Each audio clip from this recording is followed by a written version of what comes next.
سیدنا ابو ہریرہ رضی اللہ تعالیٰ عنہ سے مروی ہے، اللہ کے نبی صلی اللہ علیہ وآلہ وسلم نے ارشاد فرمایا کہ 3 باتیں جس شخص میں ہوں گی، اللہ عز و جل قیامت کے دن اس کا حساب بہت آسان طریقے سے لے گا اور اس کو اپنی رحمت سے جنت میں داخل فرمائے گا۔ صحابہ کرام علیہم رضوان نے عرض کی، یا رسول اللہ صلی اللہ علیہ وآلہ وسلم وہ کون سی 3 باتیں ہیں؟ ارشاد فرمایا، جو تمہیں محروم کرے تم اسے عطا کرو، جو تمہیں محروم کرے تم اسے عطا کرو، جو تم سے تعلق توڑے اس سے تعلق جوڑو، اور جو تم پر ظلم کرے تم اسے معاف کر دو۔ تو میرے میٹھے میٹھے اسلامی بھائیوں، مدنی چینل کے ناظرین، نگران شورا نے گزشتہ دنوں ایک بڑی پیاری بات ارشاد فرمائی۔ ہم کیا چاہتے ہیں اپنے لیے؟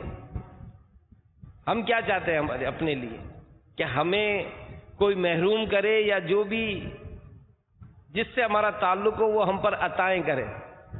ہم تو یہی چاہتے ہیں کہ ہمارا خیال کرے، ہمارا خیال کرے۔